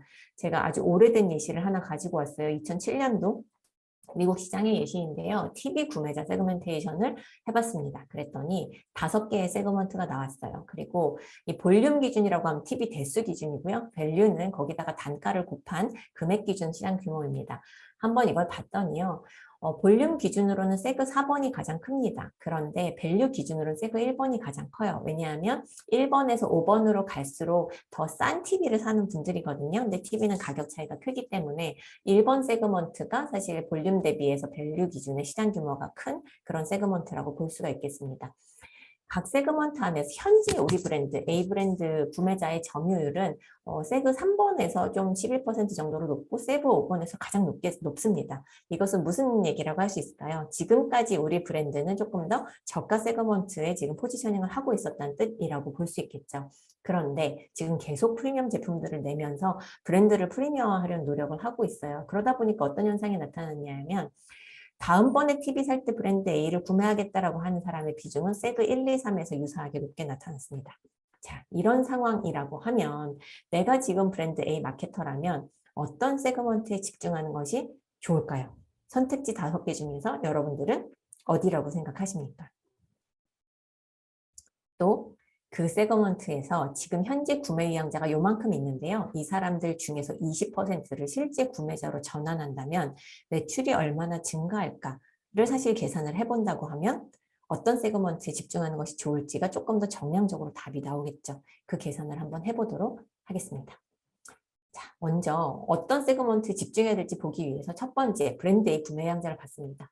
아까 제가 말씀드렸죠. 브랜드의 컨텍스트가 지금 프리미엄화를 하려고 되게 애를 쓰고 있는데 굉장히 고맙게도 조금 더 비싼 TV를 사는 분들이 저희 브랜드의 구매 의향을 좀 높게 보이고 있어요. 이 사이에 큰 차이가 없습니다. 그렇다고 하면 공략을 했을 때의 난이도는 비슷비슷하겠다라고 생각을 한번 해볼 수가 있겠죠. 그런데 난이도가 비슷비슷한데 내가 타겟할 수 있는 시장의 규모는 세그1이 큽니다. 그럼 당연히 저의 선택은 세그1을 선택하는 것이 가장 좋겠다. 왜냐하면 피저빌리티가 비슷한데 어트랙티브니스가 세그1이 가장 크기 때문에 세그1을 일단 선택을 하겠습니다. 그러면 세그1에서 제가 구매 의향자인 28%에 다시 20%를 구매자로 전환을 한다 그러면 매출이 얼마나 늘어날지 계산을 해보겠습니다. 여기 밸류 기준 시장 규모가 25%였는데 편의상 전체 밸류 기준 시장 규모를 1000이라고 가정을 해보겠습니다. 그럼 1000 곱하기 25%를 하면 250 만 원이라고 일단 생각해 봅시다. 이라는 단위를 가지는 시장 규모가 나올 건데요. 이 중에서 지금 브랜드 구매 의향자가 28%가 있고 브랜드 A 매출이 어떻게 나오는지가 있습니다. 이 17.5는 250 곱하기 7%를 해서 나온 숫자입니다. 200 곱하기 9%를 해서 나온 숫자고요. 이렇게 보면 현재 브랜드 A의 매출은 92.5만 원이라고 할 수 있겠죠.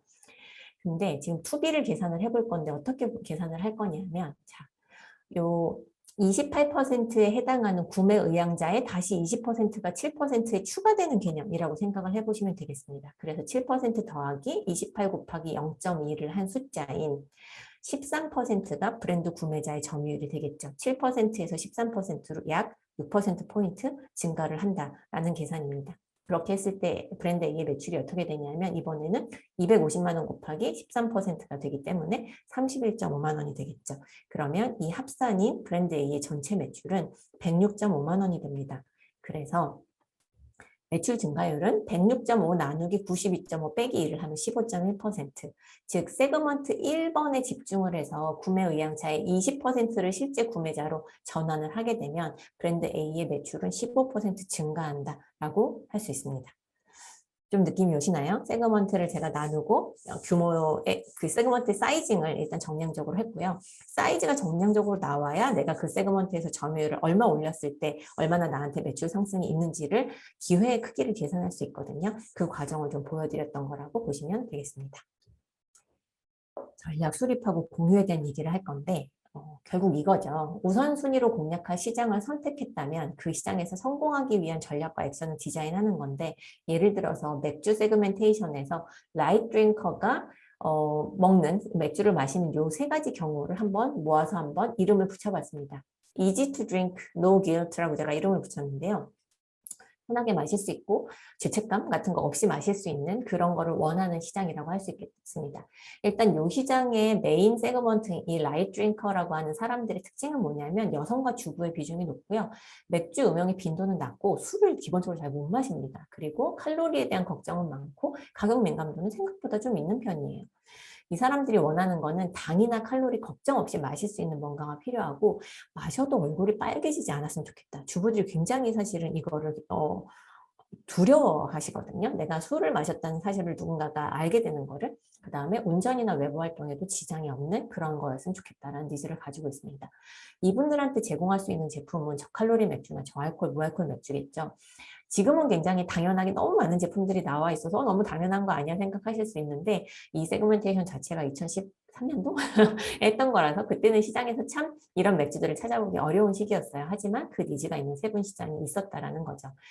이분들한테 커뮤니케이션을 한다고 하면 맥주 맛은 그대로 칼로리와 알코올 부담은 적은 제품 특성 이런 걸 강조하거나 시간과 장소의 제약 없이 왜냐하면 운전을 하거나 이런 거에 문제가 없으니까요. 더 자유롭게 즐길 수 있는 음료 컨셉 이런 것들을 강조해 볼 수 있지 않을까. 사실 이런 것이 전략과 액션을 디자인한 거라고 할 수 있겠습니다. 문제는 저랑 오늘 이 얘기를 꽤 하셨기 때문에 여러분들은 왜 이런 전략이 나왔는지 이해가 되실 거예요. 근데 이거를 딱 들고 가서 어느 날 광고를 만들어야 하는 부서에 줬다고 한번 생각을 해보죠. 이거를 가지고 바로 이 제품의 광고를 만들 수 있을지 심지어 그 부서랑 같이 일하는 광고 대행사도 이걸 보고 만드셔야 되잖아요. 근데 이거를 던져줬을 때 이 제품에 맞는 광고를 만들 수 있을지를 생각을 해보면 사실 좀 어렵습니다.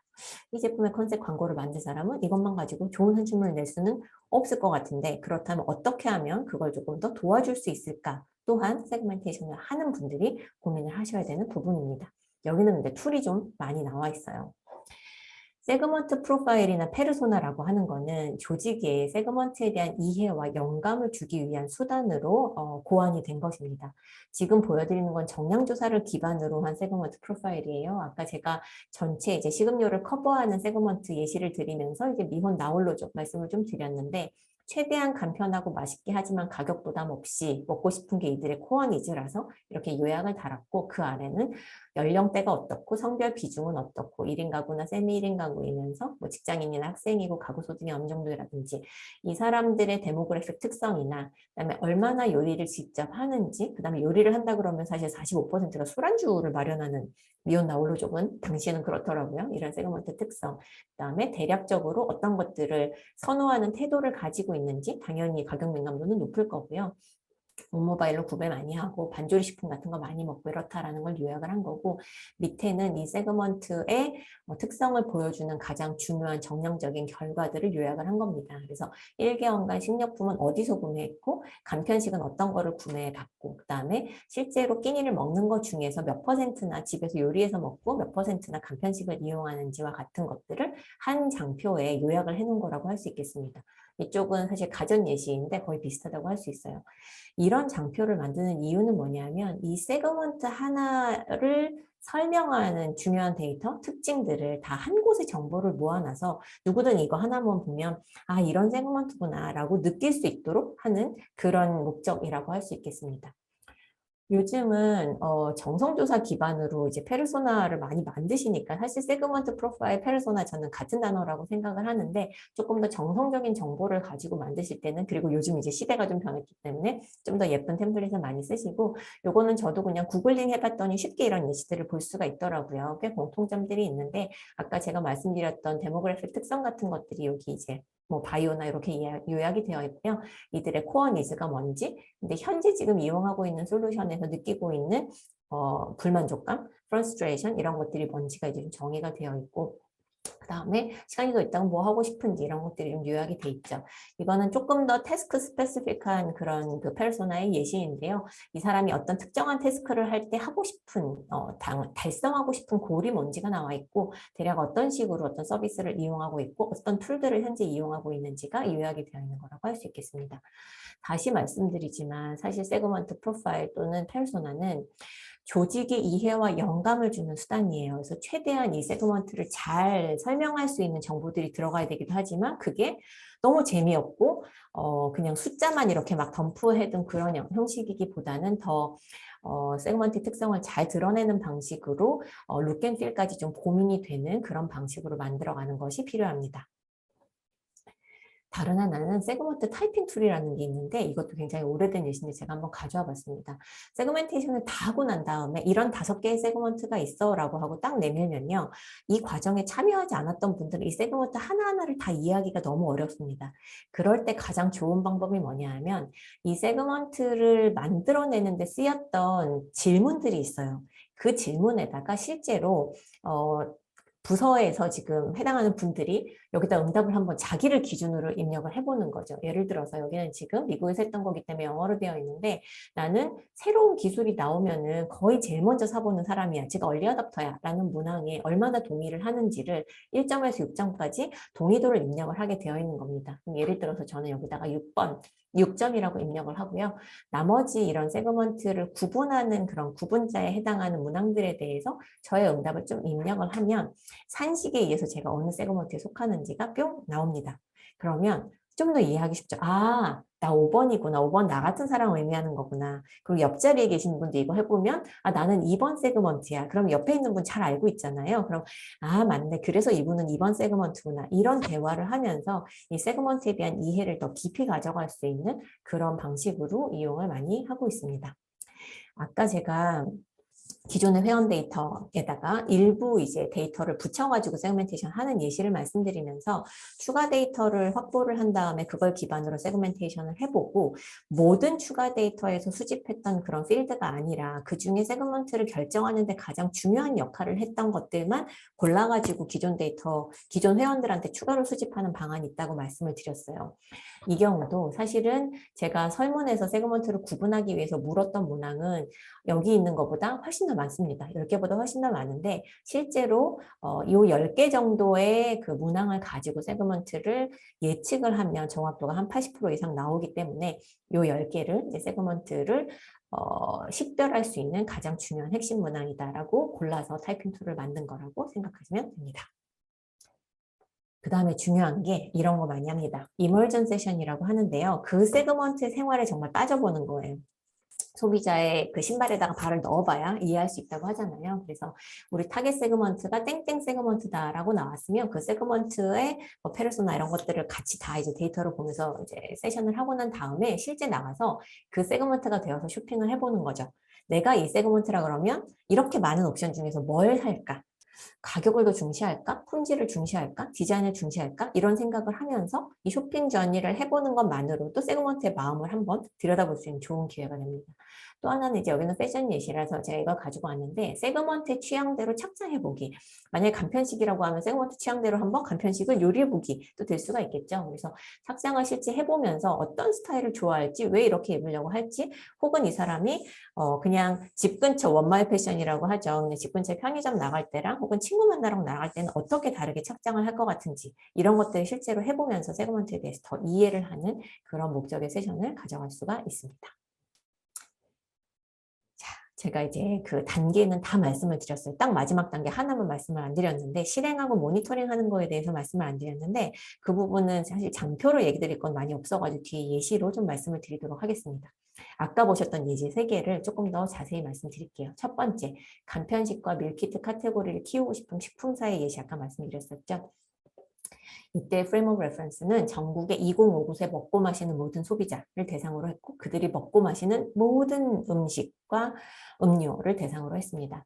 데이터 수집 방법은 식단 기록 다이어리였어요. 일주일 동안 내가 뭔가를 먹을 때마다 지금 뭘 먹었고 어디서 먹었고 그 다음에 이거를 내가 직접 요리했는지 간편식을 샀는지 밀키트를 이용을 했는지 기록하는 방식입니다. 세그멘테이션을 하는 방법으로는 데모그래픽스를 이용을 했는데 왜 이걸 이용을 했는지 뒤에서 좀 더 말씀을 드리겠습니다. 그리고 그 세그먼트의 특징을 프로파일링 하기 위해서는 끼니를 음식을 어떻게 마련했는지 그다음에 식단에 포함된 메뉴가 뭐였는지 등을 주요한 정보로 분석했습니다. 데이터 수집 방법은 이렇게 물어봤습니다. 설문조사를 기본적으로 진행을 했고요. 아까 이게 다이어리라고 해서 일주일 동안 계속 그 먹을 때마다 기록을 하도록 한다고 했는데 그 전에, 그 일주일이 시작하기 전에 이런 정보들을 물어봤습니다. 저희의 가설에는 이 사람의 라이프 스테이지에 따라서 식생활이 많이 다를 것 같고 간편식과 밀키트에 대한 니즈도 다를 것 같다라는 가설이 있었기 때문에 연령, 결혼 여부, 그다음에 가구 구성 이렇게 뭐 몇 명 지금 살고 있는지, 동거가족 구성이 부모님과 사는지, 친구랑 사는지, 자녀랑 사는지, 그다음에 자녀가 있다고 하면 동거하는 자녀의 연령이 어떻게 되는지와 같은 인구 통계학적 문항들을 물었고요. 그다음에 이분들이 실제로 식생활에 있어서 어떤 차이가 있는지를 보여주는 종속 변수로 다음과 같은 것들을 골랐습니다. 식생활에 대한 태도라고 하면 나 얼마나 건강하게 먹으려고 노력하는지, 얼마나 요리하는 걸 즐겁게 생각하는지, 혹은 나는 그냥 한 끼 빨리 뚝딱 좀 편하게 때우는 게 가장 중요한 건지 이런 태도들을 의미를 하고 실제로 가정 안에서 요리를 얼마나 하고 있는지, 그다음에 간편식에 대해서 가지고 있는 생각들, 간편식은 건강에 나쁜 거야 인 건지 아니면 간편식 너무 간편하고 좋지 손쉽게 집에서 밥을 먹을 수 있으니까 이런 건지, 그다음에 간편식을 실제로 구매한 경험들은 어떤지, 그다음에 다이어리 기록하는 기간 동안은 끼니별로 언제 어디서 몇 시에 무엇을 먹었고 그 메뉴를 어떻게 마련했고 그 메뉴를 먹은 이유는 뭐였는지 같은 그런 정보들을 남기도록 하였습니다. 이거를 가지고 세그멘테이션을 한 방법은 이렇습니다. 먼저 아까 가설로 뽑았던 그 후보 독립변수들이 있었잖아요. 그 독립변수들에 대해서 아까 보셨던 그 교차분석표 기억나시죠? 하나하나씩 컬럼에다가 넣어보고 실제로 이 사람들의 메뉴 마련법, 밀키트를 이용하는 비중이 차이가 있는지를 확인을 해봤습니다. 그렇게 해서 차이가 고용 현황별로 나눠보니까 차이가 가장 적고요.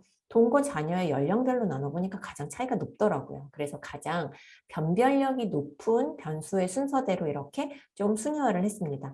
그러고 나서 총 6개의 변수 중에서 밑에 2개는 그럼 빼고 좀 더 변별력이 높았던 4개의 변수를 가지고 조합을 해서 우리가 좀 더 이해할 수 있는 세그먼트를 정의를 했는데 그 세그먼트의 모습은 이렇습니다. 미혼일 때는 내가 혼자 사는지 혹은 여러 명이 같이 사는지가 중요하더라고요. 근데 이때 왜냐하면 부모님이랑 같이 살면 부모님이 되게 많이 해결을 해주시잖아요. 그래서 다인 가구일 때도 부모님 이외에 뭐 룸메이트 이렇게 거주를 하는 건지 아니면 부모님과 거주를 하는지를 좀 봤습니다. 사실 부모님이 룸메이트랑 거주하면 1인 가구랑 사실상 다를 바가 없어요. 왜냐하면 같이 살아도 식생활을 따로 해결하는 경우가 굉장히 많기 때문입니다. 그래서 이들을 묶어서 미혼 나홀로족이라고 정의했고요. 미혼인데 부모님과 거주를 하고 있다면 미혼 캥거루족, 부모님한테 아직은 얹혀 사는 세그먼트로 구분을 했습니다. 기혼인데 아직 동거하는 자녀가 없다. 근데 그 사람들이 사실 2가지 경우가 있습니다. 20, 30대인 경우가 있고 40, 50대인 경우가 있는데 20, 30대는 아직 자녀가 없는 경우가 많고요. 40, 50대는 자녀를 이미 독립시켰거나 혹은 유학 보냈거나 해서 자녀가 독립한 그런 가정의 경우가 많습니다. 그래서 2개로 분류를 했고요. 그 다음에 이제 나머지의 경우에는 가장 어린 동거 자녀의 연령에 따라서 사실 그 자녀를 맞추기 위해서 식생활이 조금 변하기 때문에 가장 어린 동거 자녀가 6세 미만일 때 기혼 유치학 자녀, 그다음에 가장 어린 동거 자녀가 6에서 11세일 때 기혼 초등 자녀, 기혼 중고등 자녀, 그리고 가장 어린 동거 자녀가 18세 이상일 때 기혼 성인 자녀 이렇게 세그먼트를 구분을 했습니다. 총 8개의 세그먼트가 나왔죠. 평상시 제가 하는 세그멘테이션에서의 세그먼트 개수보다는 좀 많은데 사실 이거는 굉장히 이해하기 쉬운 세그멘테이션이어서 라이프 스테이지로 구분을 하는 건 조금 더 개수가 많아도 괜찮더라고요. 결과를 보겠습니다. 이 라이프 스테이지별로 실제로 일주일 동안 이분들이 먹은 메뉴의 개수가 총 15,402개인데요. 그 15,402개 중에서 미혼 나홀로족이 먹은 비중이 요 가로폭, 미혼 캥거루족이 먹은 비중이 요 가로폭으로 나타난다고 생각을 하시면 됩니다. 사실 끼니를 무한정 많이 늘릴 수는 없기 때문에 사람 숫자가 사실 이 가로폭을 많이 정의한다라고 볼 수 있겠죠. 그렇게 보면 굉장히 큰 세그먼트를 차지하는 게 기혼 성인 자녀가 있는 가정 그리고 미혼 캥거루족 있는 가정 이렇게 좀 나타나요. 사실 우리나라 굉장히 좀 고연령화가 진행이 되고 있기 때문에 뒤쪽으로 갈수록 세그먼트 크기가 큰 그런 현상들을 좀 많이 보이고 있는데 이 기혼 자녀 독립은 여긴 작아 보이지만 저희가 다이어리 조사라는 거가 적용이 가능한 연령대의 최대치가 59세여서 59세까지 조사를 해서 그렇지 사실 저희 인구 중엔 60대, 70대 굉장히 많잖아요. 여기까지 생각하면 실제로는 이 기혼 자녀 독립 세그먼트가 더 크다라고 볼 수 있겠죠.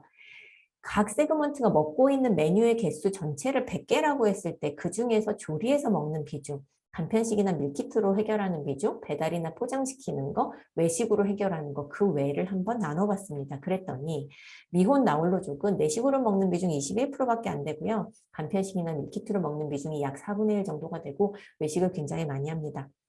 반면에 기혼 성인 자녀가 있는 가정을 보면 거의 절반 정도를 지금 직접 요리를 해서 드시고 있죠. 그리고 25% 정도가 간편식이나 밀키트를 이용하고 있는 걸로 보여집니다. 이럴 때 제가 지금 저의 포커스는 간편식과 밀키트를 어느 세그먼트에서 팔아야 될 거잖아요. 이렇게 보면 많이 먹고 있는 세그먼트는 요 세 개라고 볼 수 있습니다. 재밌게도 기혼 자녀 독립 세그먼트가 간편식 밀키트를 먹는 비중이 31%나 됩니다. 여기 되게 중요하고 기혼 성인 자녀는 사실 사람 수가 많기 때문에 가로폭이 크고 여기도 높잖아요. 이게 사실 면적이 이 세그먼트의 간편식이나 밀키트를 팔았을 때 가져갈 수 있는 최대 시장 규모라고 보시면 되는데 굉장히 큰 시장이죠. 그리고 기혼 미취학 자녀가 있는 가정이 또 간편식을 이용하고 있다고 볼 수 있습니다. 미혼 캥거루족도 꽤 큰데 여긴 선택하지 않은 이유는 뭐냐면 여기는 7번 세그먼트 엄마가 해주는 걸 지금 먹고 있는 사람들이에요. 그래서 본인이 직접 선택하는 비중이 좀 낮기 때문에 규모가 커 보이지만 조금 여기서는 후순위화를 했습니다. 그런데 재밌는 건 저희가 이 데이터를 계속 지속해서 쌓고 있거든요. 그래서 코로나가 터진 직후인 2020년 3월부터 약 1년간의 데이터랑 그 다음에 2021년의 11월짜리 데이터를 한번 비교를 해봤습니다. 그랬더니 이 코로나 직후에 사실 이미 그 전에 비하면 간편식이나 밀키트를 이용하는 비중이 많이 올라간 상태였어요. 올라간 상태에서 기혼 자녀 독립한 세그먼트는 약 전체 메뉴의 22%를 간편식으로 먹고 있었는데 22년 11월에는 보니까 22%가 31%로 증가를 한 거죠. 그리고 기혼 성인 자녀를 둔 가정도 22%에서 25%로 증가를 했습니다. 반면에 이때 간편식을 굉장히 활발하게 먹었던 미혼 나홀로족은 28%로 줄었죠. 즉 간편식과 밀키트에 대해서 코로나 기간 동안 얼마나 만족스러운 경험을 했느냐에 따라서 사실 이런 변화들이 생겼다고 볼 수 있고 지금은 조금 더 이 장년층이 밀키트와 간편식의 굉장히 중요한 세그먼트로 자리 잡아가는 모습을 보여주고 있다고 생각이 되기 때문에 여기가 중요한 세그먼트라고 선택을 할 수 있다고 볼 수 있습니다. 두 번째 예시로 식품 중심의 이커머스 확장하려고 하는 멀티포맷 유통사 얘기를 해보겠습니다. 이때 프레임 오브 레퍼런스는 온오프라인의 주요 유통 채널이었어요. 그러니까 브랜드 없는 곳에서 막 구매를 하신 것까지 다 분석을 하는 건 의미가 없었기 때문에 흔히 여러분들이 생각하실 수 있는 뭐 슈퍼마켓이면 롯데슈퍼, GS 슈퍼마켓 이런 곳들 브랜드가 있는 유통 채널 그다음에 온라인에서는 대부분의 온라인 유통사 이런 것들이 포함이 됐다고 생각을 하시면 되고 신용카드 결제 내역을 이용을 했습니다.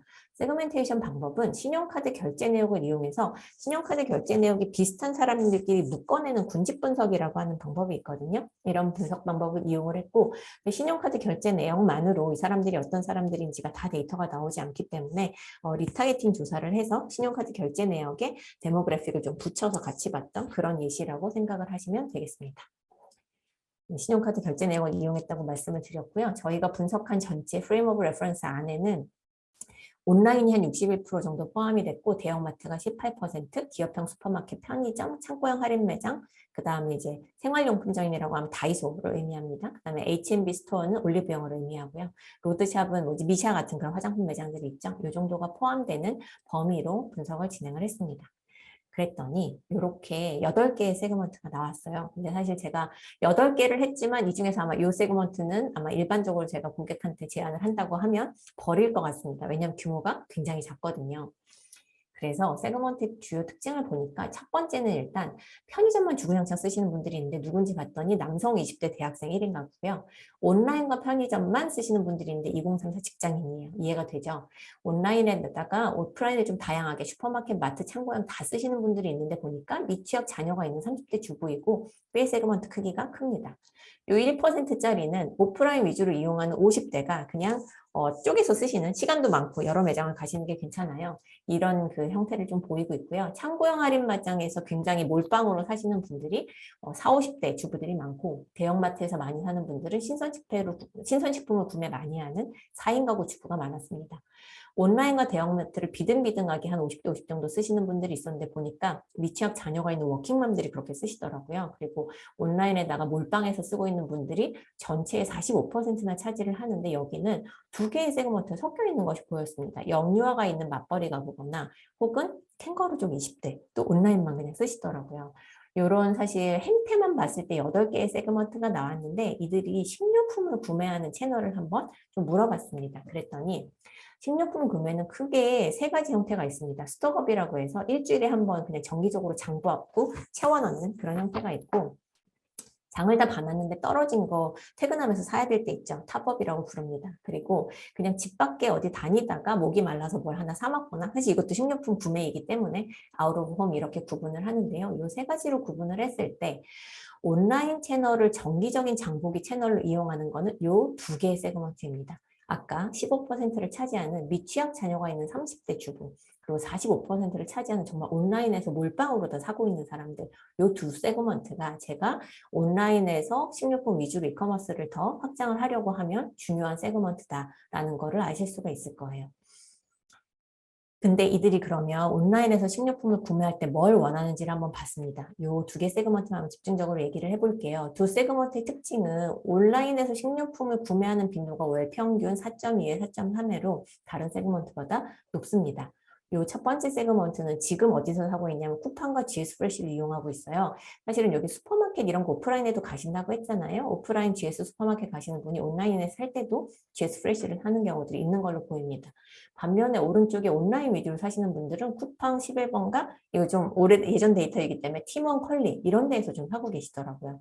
재밌는 건 요 이제 각각 주이용으로 이용하고 있는 온라인 그로서리를 선택한 이유를 제가 물어봤는데 1순위만 보니까 당연히 여러분들이 아시다시피 배송이 가장 중요한 이유로 나옵니다. 특히 이 세그먼트의 경우에는 배송이 중요하다고 응답한 비율이 그 바로 옆에 세그먼트랑 같이 되게 높죠. 그래서 이 세그먼트를 공략하려면 배송이 굉장히 중요하구나 라는 걸 알 수가 있는데 이 온라인 위주로 이용한다고 응답한 세그먼트는 생각보다 배송이 중요하다고 응답한 비율이 좀 낮습니다. 근데 좀 이해가 안 가죠. 저희가 알고 있는 바에 따르면 영유아가 있는 맞벌이는 바로 새벽에 배송 오는 거 너무너무 중요합니다. 왜냐하면 기저귀 떨어졌는데 바로 사야 되거든요.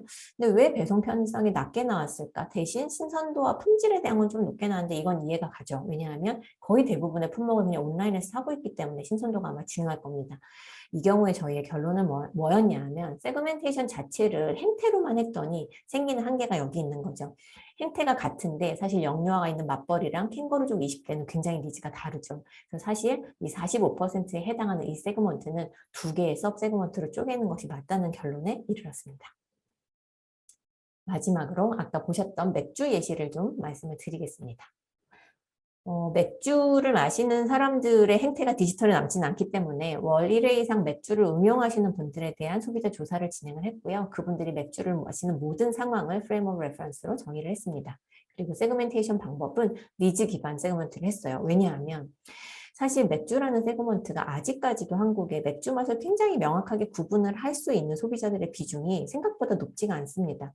그래서 어떤 브랜드에 대한 태도나 이런 것들로 맥주 선택이 많이 일어나는데 그러다 보니 똑같은 20대를 하더라도 어떤 분은 나는 카스만 주구장창, 어떤 분은 수제 맥주 마시는 분 이런 차이가 있는 거죠. 이거를 데모그래픽을 가지고 구분해낼 수 없기 때문에 맥주에 대한 태도나 니즈를 기반으로 세그멘테이션을 진행을 했습니다. 설문에 물은 거는요. 일단 세그먼트의 니즈를 표현한다고 저희가 가설적으로 도출을 한 11개의 태도 문항이 있습니다. 예를 들어서 나는 맥주 종류 또는 브랜드 간 맛 차이를 명확히 구분할 수 있다. 혹은 맥주 맛에 대해 잘 안다기보다는 나는 브랜드 이미지에 따라서 뭘 마실지 선택하는 편이다. 이런 세그먼트의 태도를 잘 보여주는 문항들을 11개를 왼쪽에 보시는 것과 같은 방식으로 물었고요.